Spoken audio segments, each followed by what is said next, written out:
Los científicos tienen un problema con Polaris. Desde lejos, la posición permanente de la estrella polar en el cielo nocturno nos ha guiado durante siglos, pero de cerca parece comportarse de forma confusa y extraña. Y cuanto más la observamos, menos sentido tiene. Polaris no actúa como predicen nuestros modelos estelares, y es sorprendentemente difícil obtener mediciones básicas. ¿Cómo puede una estrella ser tan claramente visible a nuestros ojos, pero tan evasiva para nuestros instrumentos científicos? Suena bastante irónico. Así que profundicemos en todo lo que sabemos y desconocemos sobre esta enigmática estrella. Soy Rafael González y estás viendo Astrum. Acompáñame hoy para desentrañar las compañeras ocultas de Polaris, explorar su peculiar comportamiento y revelar por qué esta estrella podría transformar nuestro mapa del universo. En serio, espera y verás. Es una noche de verano sin luna y has ido a tu lugar favorito para observar las estrellas. Al levantar la vista, reconoces la Osa Mayor, que contiene al Carro, una constelación de 7 estrellas con forma de cucharón. Sigues las 2 estrellas indicadoras hacia arriba y hacia arriba hasta que llegas a una estrella notablemente brillante en el cielo. Esta es Polaris. Se encuentra casi exactamente sobre el eje de rotación de la Tierra. Así que, mientras todas las demás estrellas parecen girar en el cielo, esta permanece fija. En el polo norte, Polaris aparece casi directamente sobre ti.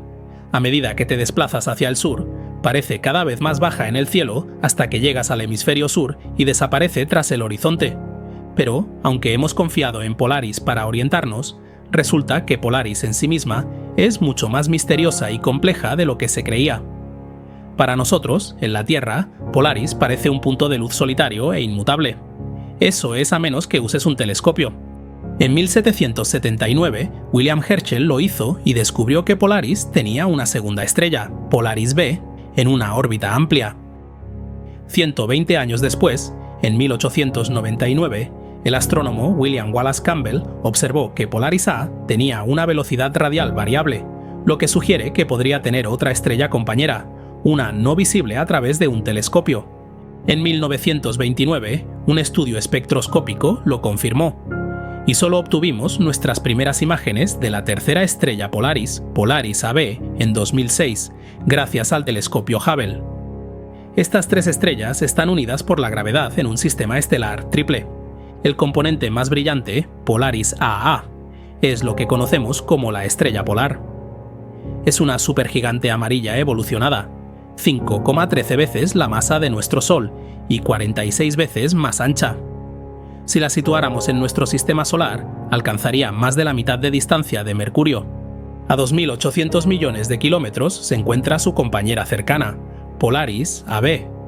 Juntas, estas 2 estrellas forman un sistema binario que completa una órbita cada 29,6 años. La tercera estrella, Polaris B, orbita este dúo interior cada 40.000 años, a una distancia de 386.000 millones de kilómetros. Eso es aproximadamente 24 veces más lejos que la distancia a la que se encuentra la Voyager 1 de nosotros tras 48 años de viaje. Tanto Polaris B como Polaris A son estrellas enanas blancas amarillas, unas 500 veces más débiles que su estrella primaria. Polaris B tiene 1,39 veces la masa de nuestro Sol, mientras que Polaris AB es ligeramente más pequeña, con 1,26 masas solares. Pero el sistema estelar triple de Polaris es lo menos interesante. Su estrella primaria, Polaris AA, pertenece a una clase poco común de estrellas conocidas como variables cefeidas, que, como ya explicamos, son una de las claves para cartografiar el cosmos. En 1908, la astrónoma Henrietta Leavitt trabajaba en el observatorio de la Universidad de Harvard estudiando la pequeña nube de Magallanes. Observaba estrellas variables cefeidas, estrellas en una fase específica de evolución estelar que pulsan regularmente, aumentando o disminuyendo su brillo en ciclos predecibles. Descubrió que existía una relación directa entre el brillo aparente de una cefeida y la duración de su periodo de pulsación. Cuanto más brillante es la estrella, más tarda en completar un ciclo de pulsación. Esto convirtió a las cefeidas en candelas estándar, objetos cuyo brillo real podemos determinar simplemente midiendo su periodo de pulsación.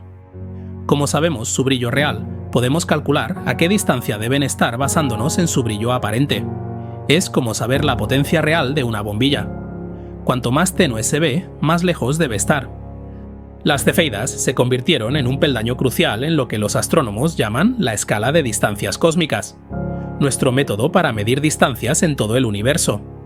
Antes del descubrimiento de la relación entre el periodo y la luminosidad, solo podíamos medir objetos a unos pocos cientos de años luz de distancia mediante el paralaje estelar, una medida de cuánto se desplaza una estrella en el cielo visible desde la Tierra. Pero con este nuevo descubrimiento, los científicos pudieron medir distancias intergalácticas de millones de años luz. Ahora podríamos usar métodos cercanos como el paralaje para calibrar las cefeidas. Después, usar las cefeidas para medir distancias a otras galaxias, lo que a su vez nos ayuda a calibrar marcadores aún más distantes, como las supernovas de tipo 1A. Al ser la cefeida más cercana a la Tierra, se podría pensar que Polaris sería una mina de oro para la investigación astronómica. Podría ayudarnos a calibrar el tamaño, la edad y el destino del universo, desde la distancia a Andrómeda hasta la velocidad de expansión del universo. Pero aquí es donde las cosas se complican. Aún existe cierto debate sobre la velocidad exacta de expansión de nuestro universo. Si se mide de una forma, el resultado es 73 km por segundo por megaparsec. Pero si se mide de otra forma, el resultado es 67 km por segundo por megaparsec. Resulta que Polaris AA es una cefeida bastante peculiar por varias razones. En primer lugar, su amplitud es errática. Los científicos observaron que la diferencia entre sus puntos más brillantes y más tenues disminuyó entre las décadas de 1960 y 1990, pasando de una magnitud superior a 0,1 a inferior a 0,05. Se estabilizó y permaneció estable durante un tiempo antes de volver a aumentar gradualmente en el año 2000, un patrón nunca visto en ninguna otra cefeida. Pero no es solo su amplitud lo que ha generado sospechas. Durante los 150 años que llevamos observándola, el periodo de Polaris, de unos 4 días, ha aumentado 4,5 segundos al año. Es una tasa de cambio de periodo increíblemente rápida para una cefeida, lo que sugiere que Polaris está evolucionando rápidamente. Una teoría que tienen los astrónomos para este comportamiento inusual es que Polaris AA podría estar entrando en una fase inestable de su vida. Todas las estrellas pasan por una fase inestable al abandonar la secuencia principal, pero no todas se convierten necesariamente en estrellas pulsantes. El tipo de estrella pulsante en la que se convierten depende de varias características, como su masa, luminosidad y periodo de pulsación, entre otras. La mayoría de las estrellas pulsantes atraviesan 3 grandes eventos de inestabilidad a lo largo de su vida. El primero ocurre muy rápidamente y dura entre 10 y 100.000 años. Ocurre cuando la fusión de hidrógeno en el centro se detiene y la estrella abandona la secuencia principal, en proceso de convertirse en una gigante roja o una supergigante. Es la fase de inestabilidad menos estudiada debido a su brevedad relativa. El segundo evento de inestabilidad ocurre cuando la estrella comienza a quemar helio en su núcleo, lo que la estabiliza y aumenta su temperatura y color azul. Esta transición puede durar entre 100.000 y 10 millones de años. Cuando la estrella finalmente agota su helio, se expande de nuevo y se vuelve inestable por tercera vez, con una cronología similar a la de la segunda fase. Casi todas las cefeidas que hemos observado en estas fases inestables se encontraban en la segunda o tercera fase, lo que hace que su comportamiento sea relativamente predecible. Pero capturar una cefeida en su primera inestabilidad es extremadamente raro, y su comportamiento en este estado es mucho menos comprendido. No hay consenso sobre en qué etapa de inestabilidad se encuentra Polaris. Algunos afirman que está en la primera, mientras que otros dicen que debe estar en la tercera. Y justo cuando surgían estas teorías para explicar el cambio de periodo, Polaris invirtió repentinamente la tendencia. Desde 2010, su periodo se ha acortado año tras año, y nadie sabe por qué. Creemos que podría deberse a que Polaris AB la perturba cada vez que se cruzan en su punto más cercano, pero nadie lo sabe con certeza. Pero aún más fundamental, aún falta una pieza clave para comprender completamente las propiedades de Polaris. Algo vergonzosamente simple que ha resultado ser brutalmente difícil de resolver.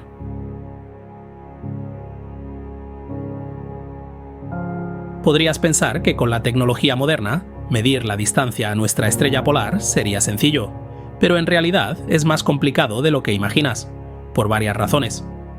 En primer lugar, Polaris está a cientos de años luz de distancia. Cuanto más lejos está una estrella, menor es su desplazamiento de paralaje. Para contextualizar, la misión Hipparcos de los años 90 midió el paralaje de Polaris en 0,00754 segundos de arco o 2,094 por 10 elevado a menos un grado. Un movimiento inimaginablemente pequeño. Además, Polaris es tan brillante que puede saturar nuestros detectores, lo que hace que nuestras lecturas sean poco fiables. Si a esto le sumamos el hecho de que es una estrella pulsante con una compañera cercana, las lecturas de distancia basadas en el brillo se vuelven aún más complicadas. Todo esto hace que la distancia de Polaris a la Tierra sea sorprendentemente difícil de precisar. Las estimaciones oscilan entre 323 y 520 años luz de distancia, y aún no existe un consenso universal en la comunidad científica.